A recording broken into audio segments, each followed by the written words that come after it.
Good morning, children. Let us start India's foreign policy. Take your book, Unit 4. Let us start India's foreign policy. Page number 269 and underline the important.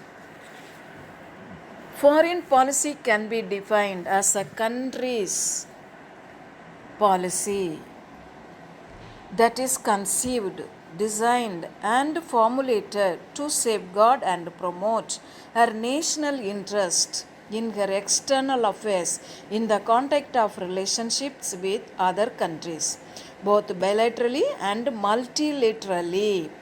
It seeks to secure, India seeks to secure the best interest of the people, territory, and economy of the country.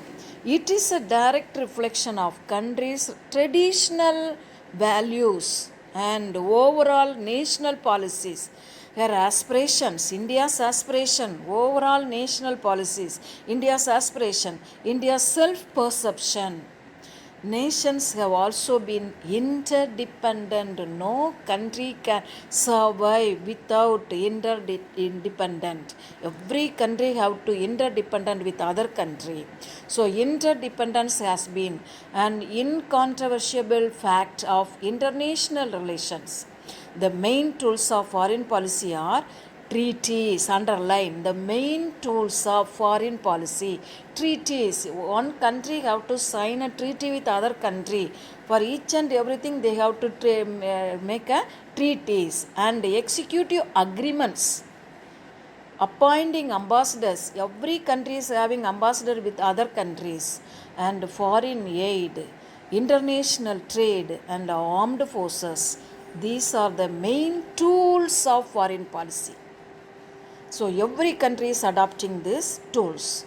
The Ministry of External Affairs of India, also known as Foreign Ministry, comes under the government of India, is responsible for the conduct of foreign relation of India.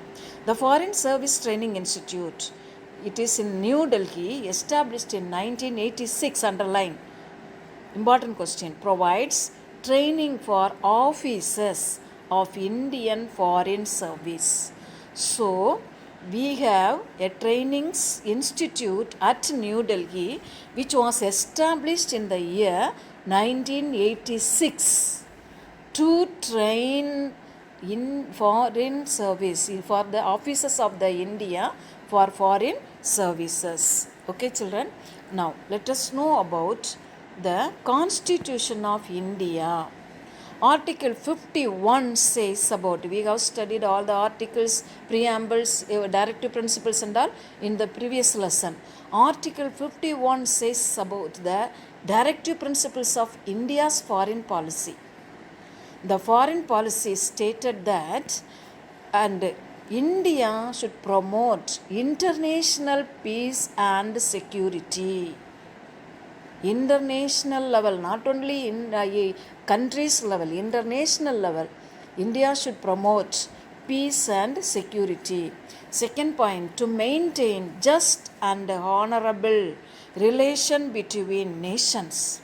India should maintain just and honorable relation.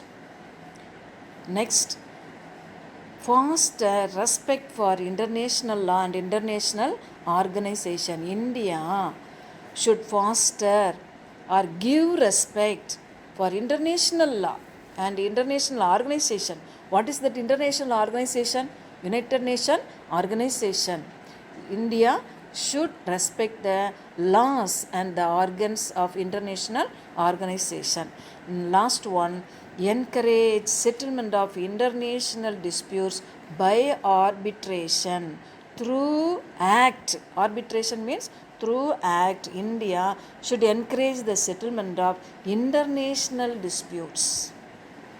Okay, now let us know main objectives of our foreign policy. The first object is national security. India must prove the national security, the national prosperity, The first point is national security. The main objective of our foreign policy is, first one is national security, second one is national prosperity, and third one is increasing the number of friendly relations. We should have more countries as our friends, and achieving world peace and enable every nation to peacefully coexist. So India should maintain world peace. Then last one is economic development. By promoting all these objectives, India can improve the economic development. Okay children, next let us know about the Panchashil. What do you mean by Panchashil? Panch means, it is a Sanskrit word, Panchashil. Panch means 5 and Shil means principles or virtues. 5 principles. What are the 5 principles? Let us learn. The 5 principles of peaceful coexistence between India. During the first Prime Minister Jawaharlal Nehru only framed these 5 principles, and he signed the principles with the Chinese Prime Minister that time, the Chu Enlai. Both of them signed this 5 principles, Panchashil, on 28th April 1954, which stated that 2 governments entered into an agreement based on the following principle. Chinese government and Indian government, they entered into an agreement based on 5 principles for mutual understanding. Okay children, what are the 5 principles? The first principle, mutual respect for each other's territorial integrity and sovereignty. Both the countries have to have mutual respect for each other's territories, territorial integrity and sovereignty. Integrity means ஒருமைப்பாடு, territorial integrity and sovereignty, வளர்ச்சி, மேலாண்மை. Then second point is mutual non-aggression. ஒருத்தர் என்ன செய்யக்கூடாது, சண்டை போடக்கூடாது, mutual non-aggression. Third point is mutual non-interference. ஒருத்தருடைய should not interfere in the internal affairs of others. இன்னொருத்தரோட உள்நாட்டு விவகாரங்களில் நம்ம என்ன செய்யக்கூடாது, தலையிடக்கூடாது. mutual non-interference. And equality and cooperation for mutual benefit. Every country should maintain equality and cooperation for mutual benefit. Last one is peaceful coexistence. Every country should follow peaceful coexistence. These are the 5 principles of Panchashil. These principles were incorporated in the Bandung Declaration signed in Afro-Asian Conference held in 1955, underline Indonesia. So where is Bandung? Bandung is the capital of Indonesia. There a conference, 29 Afro-Asian countries held a conference in 1955 in Bandung. In that conference only this Panchashil principles signed. Basic determinants of foreign policy. Geographical position and size of territories, nations' history, traditions and philosophical basis. These are the basic determinants of foreign policy. First one is geographical position and size of territory. Every country should maintain their geographical position and size of territory. Every country should know. The nation's history. Every nation should know others' history, nation's history, traditions and philosophical basis. Natural resources, the compulsion of economic development, political stability and structure of government, the necessity of peace, disarmament and non-proliferation of nuclear weapons. What do you mean by disarmament? Not to increase, reducing the weapons, disarmament program, and non-proliferation. What do you mean by this? Nuclear weapon should not proliferation means பரவுறத தடுக்கணும். Then military strength, then international milo. These are the basic determinants of India's foreign policy. What are they? Once again, geographical position and size of territories, nation's history, traditions and philosophical basis, natural resources, the compulsion of economic development, political stability and structure of government, necessity of peace, disarmament and non-proliferation of nuclear weapons, then military strength and also international milo. Next, let us know about the foreign policy in 1950s and 60s.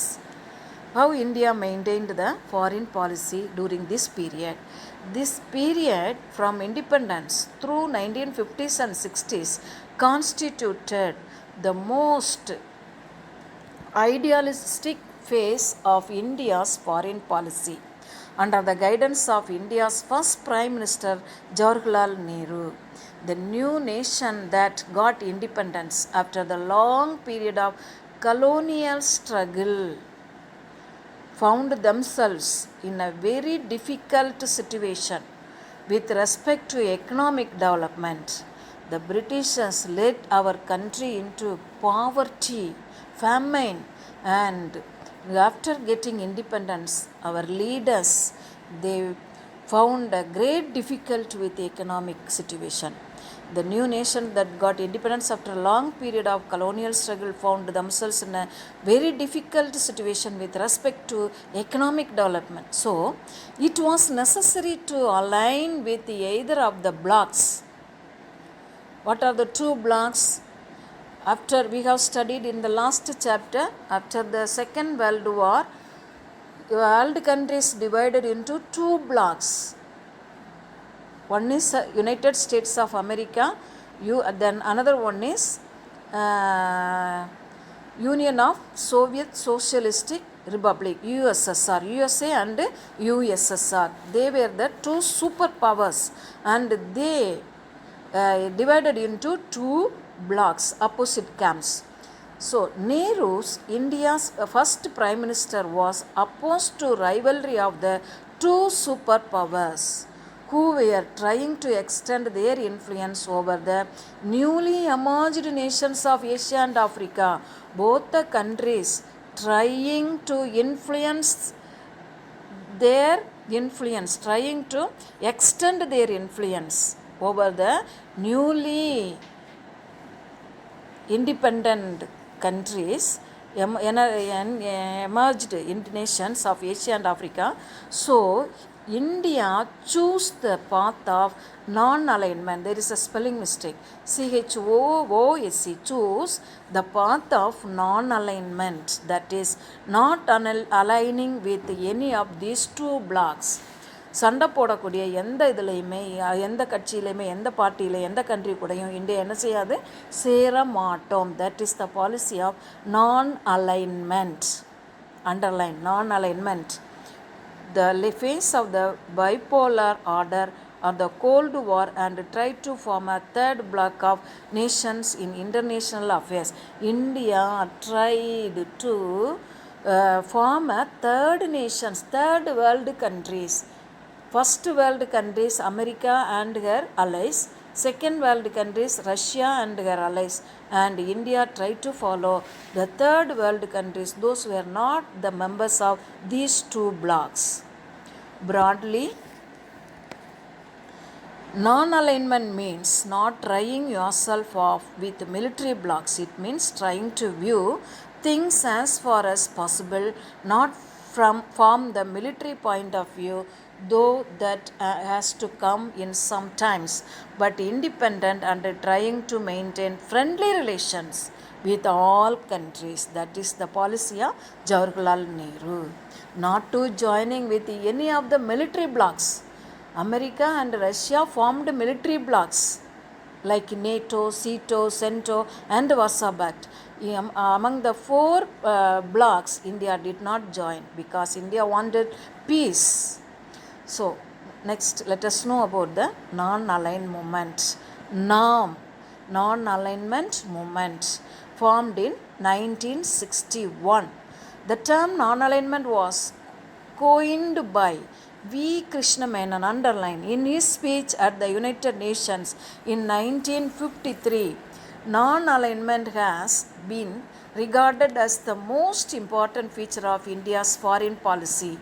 It aimed to maintain national independence in foreign affairs by not joining of any military alliance. The non-alignment movement was formed with the membership of 120 countries and 17 states as observers and 10 international organizations. It has transformed, underline these numbers. Non-aligned movement was formed with the membership of 120 countries, 17 states, and 17 states became observers and 10 international organizations participated in it. It has transformed from a political movement to an economical movement. Isn't it? It has, the non-alignment movement transformed as a economic movement. The founding fathers, I mark this answer for a short answer. The founding fathers of non-alignment movement are, first of all, our Prime Minister Nehru, Jawaharlal Nehru, and Yugoslavia Prime Minister Tito, Marshal Tito, and Nasser of Egypt, Sukarno of Indonesia, Indonesian Prime Minister, and Kwame Nkrumah of Ghana were the founding fathers of non-alignment movement. Okay, children. Next, let us know about India's foreign policy during Cold War era, Cold War period. What do you mean by Cold War?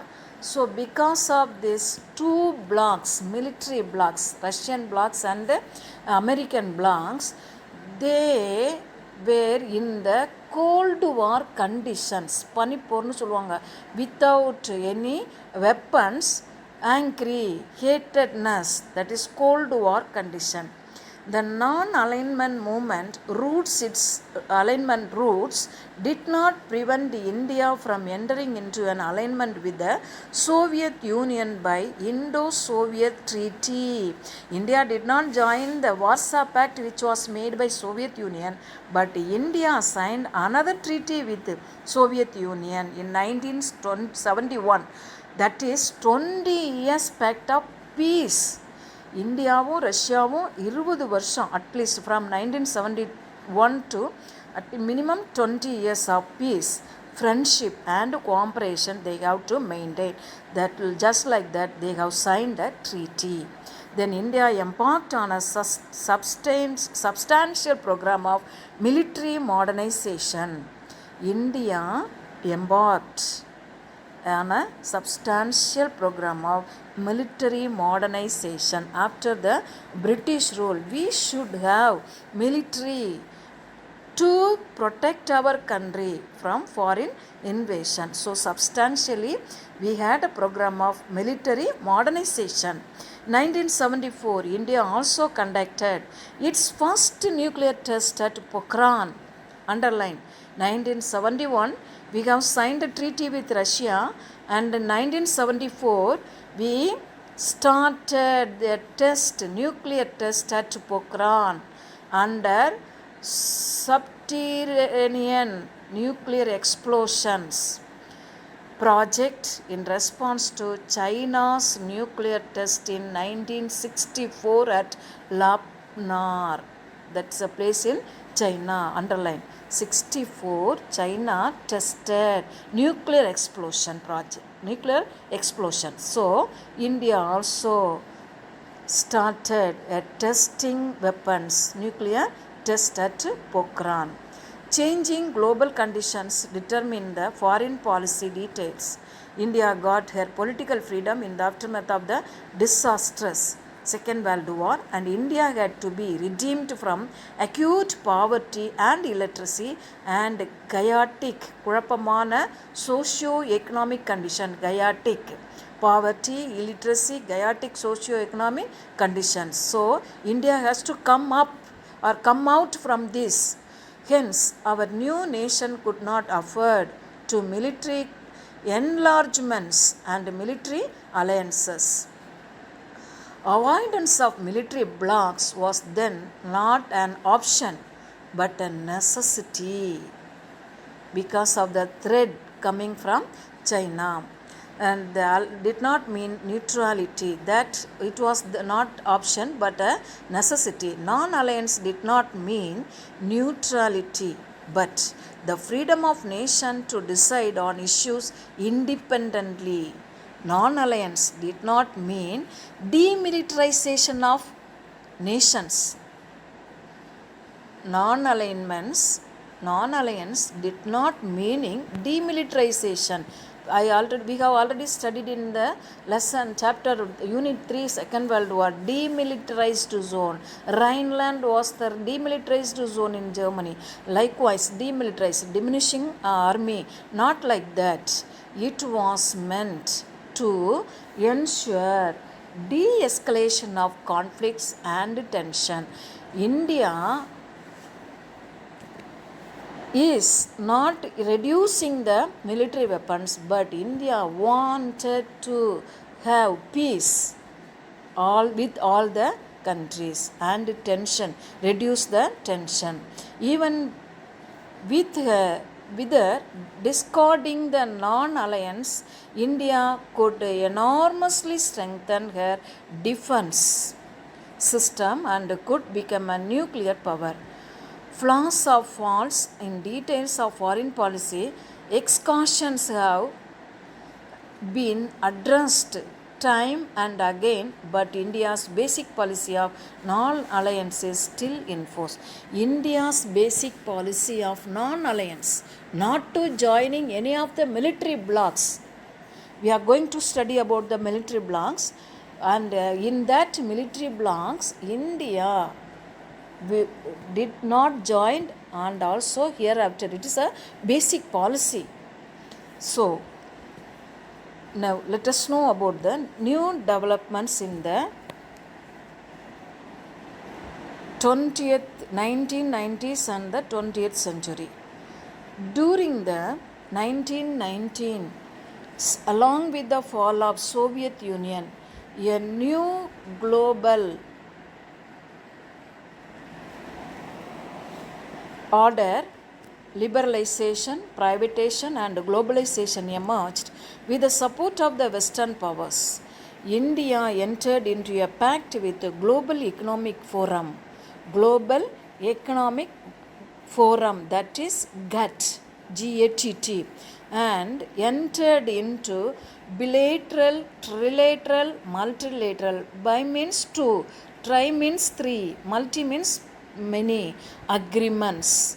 Its nuclear experiments resulted in intimidatory reactions from the Western world. India's policy was appreciated by the Western world countries, European countries. This shift in India's policy manifested in various ways, such as better relations with China, the Look East policy. What is that policy? What do you mean by Look East policy? Better relations with China, formed in 1992, and second nuclear test at Pokhran in 1998 in Rajasthan, and defense procurement relations with Israel, and energy diplomacy with Arab countries and Iran, agreeing US nuclear missiles defense program, and India's vote against Iran at the International Atomic Energy Agency. Okay, children, these are the new developments in the 1990 and 20th century. Okay, now let us know about India in the resurgent 21st century. The foremost task of India's foreign policy is to enable the domestic transformation of India. Our prime ministers or our government wanted for the transformation of our country. India has adjusted to meet the needs of intensified economic engagement with the world. intensified economic engagement with the world countries, which is designed to meet the needs of an increased inflow of capital. நிறைய முதலாளிங்க இந்தியாவில் வந்து நிறைய பேர் foreign கண்ட்ரீஸில் வந்து முதலீடு செய்கிறதுக்கு India நிறைய ட்ரீட்டிஸை என்ன பண்ணுறாங்க, என்கரேஜ் பண்ணிகிட்ருக்காங்க. தென் inflow capital, technology, ideas and innovation for our development and our re-emergence as one of the world's leading economics. So India wanted to a leading economic country, and so it increased inflow of capital, technology, ideas and innovations in our country. India engages with the current global subjects and articulates its international policies in order to gain prominent place and makes its presence felt on a global scale. It has joined new global groups, underline, like the group of 20, that is G20. The short form of group of 20 is G20. India, Brazil, South Africa group. Another group, IBSA, India, Brazil, South Africa. And Brazil, Russia, India, China, South Africa, BRICS countries. What are they? Group 20 countries, IBSA countries and BRICS countries, which gives more scope for India to play a larger role in global affairs. Okay children, underline all these groups. India's global security concern are reflected in its military modernization. India is or have to improve the military, so it reflected in its military modernization, maritime security and nuclear policies. So India's global security concerns are reflected in its military modernization and maritime security and nuclear policy. Underline this paragraph. Okay children, next let us know about basic national interest achievements of world business. Okay, SAARC, South Asian Association for Regional Cooperation. SAARC, you might have listened to the news, SAARC மாநாடுன்னு சொல்லி நம்ம கேள்விப்பட்டிருப்போம். What do you mean by SAARC? The abbreviation of SAARC is South, S for South, A for Association, South Asian Association for Regional Cooperation, SAARC countries. SAARC is an economic and geopolitical organization of 8 countries. Initially 7 countries only. Now with the joining of Afghanistan, it became 8 countries. SAARC that are primarily located in South Asia, so that it is called South Asian Association, South Asian countries. The SAARC policies aim to promote welfare economics, collective self-reliance among the countries of South Asia and accelerate socio-cultural development in the regions. What are the regions? South Asian countries. So SAARC Disaster Management Center was set up at New Delhi. Underline, SAARC Disaster Management Center was set up at New Delhi. The center is a sleek body of professionals working on various dimensions of disaster risk reduction and management in South Asia. So this center is working for disaster risk reduction and management. SAARC எப்பெல்லாம் கஷ்டங்கள் disaster வருமோ, பேரழிவுகள் வரும்போது இவங்க immediately they will take action. Then SAARC satellite is a proposed communication meteorology satellite by Indian Space Research Organization.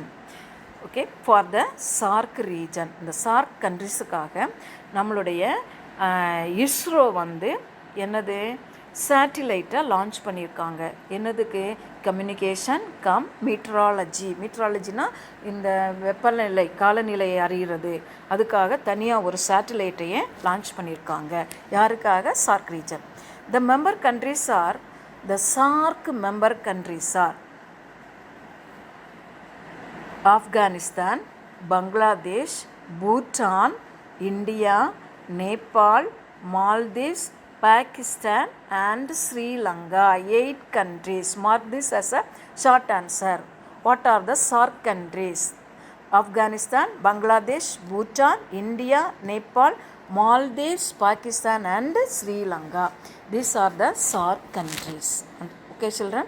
Next, let us know now what is foreign policy. Foreign policy is a combination of strategies. Once again, foreign policy is a combination of strategies carefully formulated by a nation for maintaining relationship with other nation. Okay. Now, what is diplomacy? They may ask questions. Difference between foreign policy and diplomacy. Diplomacy is the instrument. Foreign policy is a strategy. Diplomacy is an instrument for implementing foreign policy of a state. Diplomacy is an instrument for implementing the foreign policy. Okay children? Okay. Next, let us know about the contemporary context, change and continuity of India's foreign policy. Prioritizing an integrated neighborhood first policy. India's foreign policy has always regarded the concept of neighborhood as one of the widening concentric circles around the central axis of historical and cultural commonalities. Cultural commonalities அப்படி means காமனாக எல்லா கண்ட்ரியும் சேர்ந்து செய்கிறது. Then India gives political and diplomatic priority to her immediate neighbors and the Indian Ocean island states are such as Maldives. This centrality of neighbors in India's foreign policy stems from the clear understanding that a peaceful periphery is essential for India to achieve her multifarious developmental goals. India to develop the goals. So, peaceful priorities, periphery is essential. Peaceful coexistence is very much is necessary. And so that for the India's economic development will be happened. India provides neighbors with support as needed in the form of resources, equipment and training. Greater connectivity and integration is provided so as to improve the free flow of goods, people, energy, capital and information. India is supplying or helping all these things to other countries for the peaceful coexistence. Bridging diplomacy and development. One of the major objectives of India's foreign policy has been to leverage international partnership for India's domestic development. This includes improving technological access, sourcing capital, gaining market access, and securing natural resources. A gradual transition from look east to act east policy. India started a new policy, look east policy to act east policy. Southeast Asia begins with Northeast Asia, India. Myanmar is our land bridge to the countries of the Association of Southeast Asian Nation. Association of Southeast Asian Nation. The purpose is to ensure a stable and multipolar balanced power in the Indo-Pacific and to become an integral part of Asia. What is that? India started Southeast Asia begins with Northeast India. Myanmar is our handbridge to the countries of the Association of the Southeast Asian Nation. The purpose is to ensure stable and multipolar balance of power in the Indo-Pacific and to become an integral part of Asia. This policy emphasizes more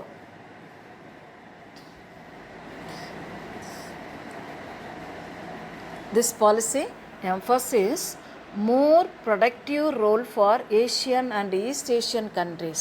The three big elements in our Eastern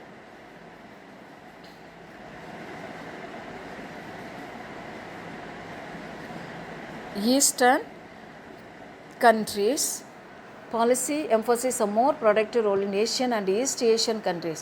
The three big elements in our Eastern policy are stronger emphasis on physical connectivity, commercial and security related.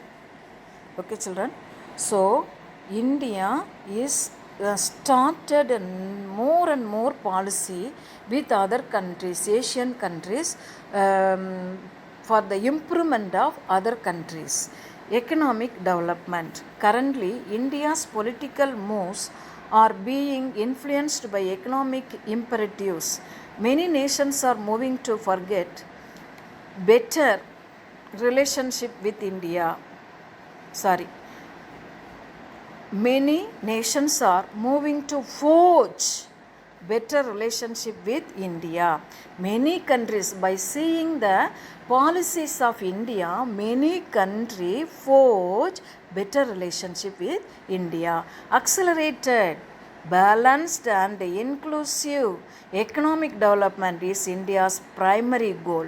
India achieves this by ensuring peace and security and by leveraging the nation's international partnership to obtain all that is needed to fuel economic developments. Markets, investment, technology, linkage, mobility of personnel, fair global governance and a stable and fair environment conducive for growth. For each and every sides, India is developing with peacefully, having connections with other countries. Now, let us know about India as a leading power. India as a leading power. India is a member of the G20, the East Asia Summit and the BRICS coalition. Coalition means Kootamaipu. A testament to its status as a large country with a fast growing economy. India aspires for permanent membership on the UN Security Council. As we have studied about United Nations Organization, it has 5 permanent members. India also wants to be a permanent member in the UN Security Council, and India now has an increasing range of interests which are anchored in different parts of the world and which stem from a wide range of factors such as the need to secure energy, vital natural resources, the imperative of maintaining open shipping lanes, seeking investments and trade opportunities overseas, and the need to secure trade access. India as a leading power in all these things with the joining of G20 and BRICS countries, collaboration of this coalition. Next, let us know about the difference between the domestic policy and foreign policy. உள்நாட்டு கொள்கைக்கும் வெளிநாட்டு கொள்கைக்கும் உள்ள வித்தியாசம் என்ன? Domestic policy is the nation's plan for dealing issues within its own nation. But foreign policy is the nation's plan for dealing with other nation. நம்ம நாட்டு பாலிசியை மற்ற நாடுகளோட எப்படி டீல் பண்ணுறோம் அதுதான் foreign policy. Then It includes laws focusing on domestic affairs. Domestic policy includes laws focusing domestic affairs. நம்ம நாட்டு பிரச்சனைகள், social, welfare, health care, education, civil rights, economic issues and social issues. But foreign policy, not like that. Trade, diplomacy, sanctions, defense, intelligence and global environment are the types of foreign policy. Okay children, this is also one of the short answer, mark it. What are the difference between foreign policy and domestic policy? Okay children, now conclusion. Let us go to the conclusion. Today India has formal diplomatic relations with most of the nations besides being the world's second most populous country. Largest democracy. India is one of the largest democracy in the world countries. Largest democracy and one of the fastest growing country. Though India is not in any major military alliances, our relations with the major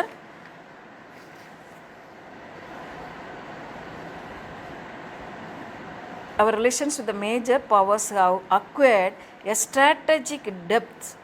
Our common fight against terrorism, underline, we are commonly joined with other countries to fight against terrorism is a particular element of strength, our strength, India's strength.